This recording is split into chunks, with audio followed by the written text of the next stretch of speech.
할렐루야. 이른 새벽부터 기도의 자리로 나오신 여러분 모두를 환영하고 축복합니다. 오늘은 느헤미야 13장 말씀으로 여러분과 은혜 나누기를 원합니다. 느헤미야의 이스라엘은 이제 말씀대로 돌아가고자 애를 씁니다. 그 과정에서는 빈틈도 발생하는 걸 오늘 봅니다. 이 빈틈들을 오늘 함께 생각해 보면서 우리에게는 어떤 빈틈이 있는가, 우리는 어떻게 살고 있는가 돌아보고 생각해 보는 이 아침 되기를 원합니다. 에스라와 느헤미야의 시대에 묵상했고 소중하게 여겼던 이 성경은 오늘날 우리에게 주어진 이 성경의 모습이 아니었다고 제가 말씀드렸죠. 이들이 들고 있었던 성경은 모세오경이었을 가능성이 높다 이렇게 말씀드렸습니다. 그리고 이 모세오경에는 어떤 스토리가 담겨 있죠? 이스라엘 백성들이 출애굽해서 방황했던 그 이스라엘의 모습이 담겨 있습니다. 이 당시에 이스라엘 백성들은 가나안 땅으로 바로 들어가려고 했으나 그들을 방해하고 막아세우는 세력들이 있었어요. 그들이 길만 터주면 금방 가나안으로 들어갈 수 있는데 모압 사람들과 암몬 사람들이 이들에게 길을 비켜주지 않았거든요. 그래서 이스라엘 백성들은 길을 돌아서 고생하여서 가나안으로 들어갈 수밖에 없었습니다. 이에 대해서 모세는 이들과 절연하라. 그래서 오늘 본문에 나오는 거예요. 이 암몬과 모압 사람들은 하나님의 총회에 들어올 수가 없게 하라. 이렇게 가르쳤다는 것이죠. 이 느헤미야의 이스라엘 백성들은 오랜 시간이 지났지만 이 기록된 성경 말씀을 통해서 놀라운 깨달음을 얻게 됩니다. 와, 그렇다. 지금도 이방 민족들을 우리한테서 끊어내지 못하니까 우리 앞날이 막혀 있는구나. 하나님의 말씀대로 우리의 삶에서 이방 민족들을 끊어내야 되는구나. 이렇게 깨닫는 거죠. 오늘 본문의 중후반부를 보면 어떻습니까? 암몬, 모압뿐 아니라 도비아의 열심은 얼마나 대단합니까? 이스라엘을 괴롭히고 끝까지 방해하려는 이 잡초 같은 도비아는 정말 어려운 부분이에요. 결국 이스라엘은 말씀을 깨닫고 이방 민족들을 자신들에게서 끊어내고자 결단합니다. 여러분, 우리가 성경을 읽고 묵상하는 이유는 무엇입니까? 우리가 보지 못했던 것을 보기 위함입니다. 이게 무슨 얘기냐면요. 여러분, 성경을 읽으면서 때로는 우리의 믿음이 더 확고해지고 더 공고해지는 경우도 생겨요. 나의 생각이 그래, 이 생각이 맞구나 하는 때가 있다는 거죠. 그런데 사실요, 성경이 우리에게 정말 소중한 이유는요, 성경을 통해 몰랐던 것을 깨닫고 알게 되는 것들이 있기 때문이에요. 내가 생각해왔던 것들이 틀렸구나, 이게 아니구나, 저게 맞구나 라는 것을 깨닫기 때문에 성경이 우리한테 정말 소중한 거라고요. 오늘 본문에서 보면 이스라엘 백성들이 그 과정을 밟고 있는 거예요. 이전까지는 몰랐던 것들을 알게 되고 보게 됩니다. 특별히 그들은 자신들에게서 끊어내야 할 것이 무엇인지를 깨닫게 되고 자신들의 삶에서 누가 진짜 내 친구인지를 깨닫고 있습니다.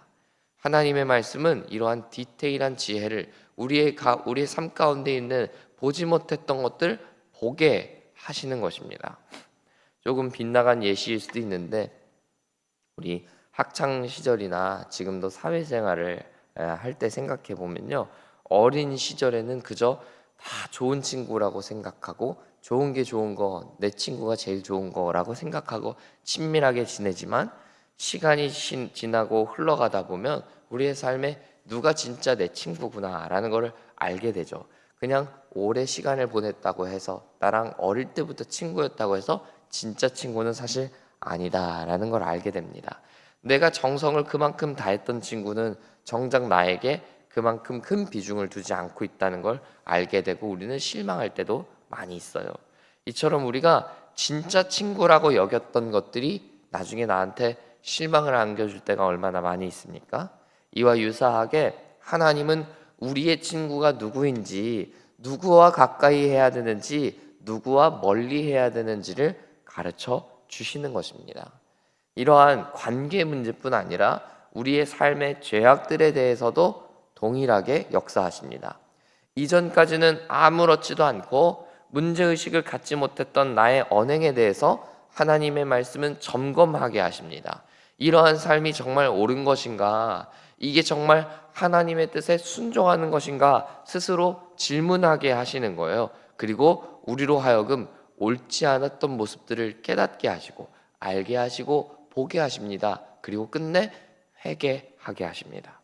그게 바로 하나님의 말씀의 능력인 것이죠. 사랑하는 여러분에게 이러한 하나님의 말씀의 능력이 나타나길 소망합니다. 하나님의 말씀을 가까이 함으로써 우리의 습관과 무의식 중에 배어 있었던 이 죄악들, 악한 것들을 식별하고 끊어내게 되는 일들이 나타나게 되기를 간절히 소망합니다.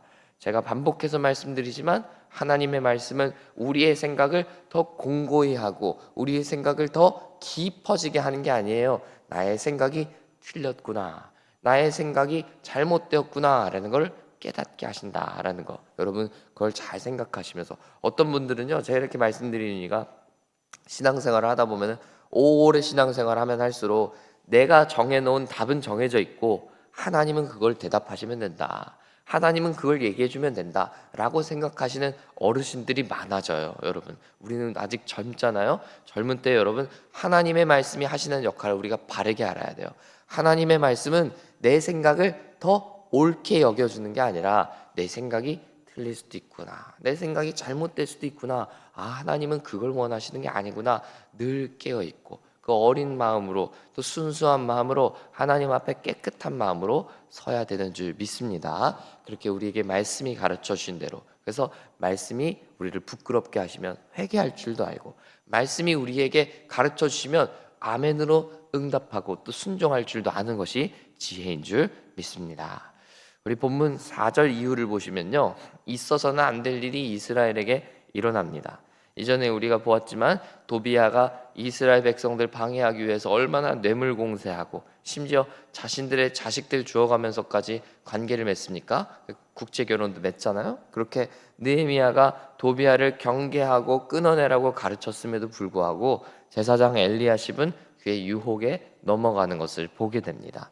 도비야에게 성전 방 한 칸을 내주었고, 심지어 그 방은 그냥 빈 방이 아니라, 쓸모없는 방이 아니라 하나님의 헌물을 보관해 놓고 이 레위인들을 먹일 수 있는, 레위인들에게 공급해야 되는 11조를 보관해 놓는 방이라고 오늘 본문에 나오잖아요.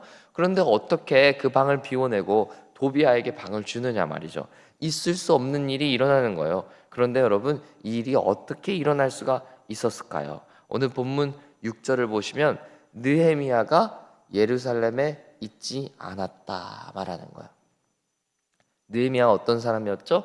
왕의 술관원장, 즉 공무원이었습니다. 이 페르시아 공무원이었기 때문에 복귀 시기가 정해져 있었고 왕에게 다녀와야 했던 것이죠. 우리 군인들도 마찬가지잖아요. 출장증 끊어놓고 또 휴가증, 외출증 끊어놓으면 그 시간을 지켜야 돼요, 안 지켜야 돼요? 지켜야 되는 거예요. 그럼 느헤미야도 지켜야 했던 것이죠. 그래서 어쩔 수 없이 왕에게 다녀옵니다. 그리고 다녀오면서도 금방 돌아오려고 약속을 하고 가는데, 정말 그 짧은 틈을 타서 잠시 이 리더십이 자리를 비운 공백을 활용해서 도비야가 틈을 타는 것입니다. 이처럼 공동체의 위기는 언제 주어지는 거예요? 잠시 풀어진 틈을 타고 그 빈 틈을 비집고 들어오는 거예요. 그리고 리더십이 부재할 때 꼭 사고가 터지는 거죠. 그만큼 공동체에는 이끌어갈 리더가 중요한 것입니다. 리더에 따라 모든 방향이 달라지기 때문입니다. 여러분께서는 군 안에 계시니까 리더의 역할, 지휘관의 역할이 얼마나 부대에 큰 역할을 미치는지 제가 말씀 안 드려도 다 아실 정도라고 생각이 듭니다. 여러분, 여기서 저는 여러분과 함께 생각해 보기 원하는 것은요, 여러분의 리더십은 누구냐 하는 것이에요. 성경은 말합니다. 예수님만이 나의 리더십이 되신다. 예수님만이 나의 왕이 되신다. 즉 저와 여러분의 리더는 오직 예수님이다 라는 것입니다. 그런 때에만이, 예수님이 우리의 왕이 되셔야만이 우리는 안전하고 평안하다는 것입니다. 우리의 리더 되시는 예수님이 부재할 때 우리는 무너진다라는 것이죠. 리더십이 사라진 공동체는, 리더십이 잠시 자리를 비운 그 빈틈에는 공동체가 타락하기 너무나 쉽다라는 것이죠. 그러므로 사랑하는 여러분, 느헤미야가 없는 틈을 타서 이 대형 사고를 내는 이스라엘의 모습을 보면서 우리의 리더 되시는 예수님의 소중함을 생각하는 저와 여러분 되시길 소망합니다. 예수님만이 우리의 왕이 되실 때 우리는 살게 되는 줄 믿습니다. 오늘 하루도 예수님 말씀 따라, 예수님의 삶의 행적을 따라 살아가는 저와 여러분 되기를 간절히 소망합니다. 우리가 우리의 리더십이 누구인지, 누가 우리의 왕이신지를 까먹게 된다면 이 문제는 결코 우리만의 문제, 나 개인의 문제로 그치지 않을 것입니다. 오늘 본문 10절 후반부를 보면 도비아의 악행으로 인해 레위인들이 자리를 빼앗기고 레위인들에게 지불해야 되는 몫을 지불하지 못한 일들이 발생합니다. 성도들이 11조를 드렸는데 그 11조가 결국 레위인들에게 가지 못하고 하나님께 드린 헌물들이 방에 잘 보관되기보다 자리를 잃고 쫓겨나게 되는 것을 보게 됩니다. 결국 레위인들이 어렵게 이 예루살렘에 왔는데 자신의 집으로 다시 돌아가는 일들이 발생하게 되는 것이죠. 이로써 어떤 일이 벌어졌을까요? 예배가 마비됐을 거예요. 제대로 예배가 드려질 수 없는 환경이 되었을 거예요. 이러한 일이 우리의 삶에 일어나서는 안 된다는 것입니다. 만약 우리가 우리의 왕 되신 주님을 까먹어 버린다면, 놓쳐버린다면, 예수님을 우리의 왕으로 모시지 못한다면 우리의 공동체에 이런 일이 벌어질 것입니다. 예배가 마비되고 예배가 드려지지 못하고 공동체가 허물어지고 공동체가 무너지게 되는 일들이 벌어지게 될 것입니다. 여러분, 이 사실을 기억하면서 우리가 사명감을 느껴야 되겠어요. 나의 왕은 누구신가? 나의 삶의 주인은 누구신가? 묵상하면서 예수님이 나의 왕이시구나 깨달으면서 그 우리의 삶의 예수님을 주인으로 모실 때 우리 공동체가 바르게 세워질 것이다. 공동체의 예배가 회복될 것이다. 우리 공동체가 바른 길 가게 될 것이다. 나의 삶이 곧 공동체다라는 것을 여러분 사명감을 가지고 살게 되는 우리 되기를 원하고, 우리가 이 사실 기억하면서 주의 말씀 따라 살아가는 저와 여러분 우리 모두가 되기를 간절히 소원하고 축복합니다. 함께 기도하겠습니다. 하나님 아버지, 우리의 삶에 누가 주인이신가?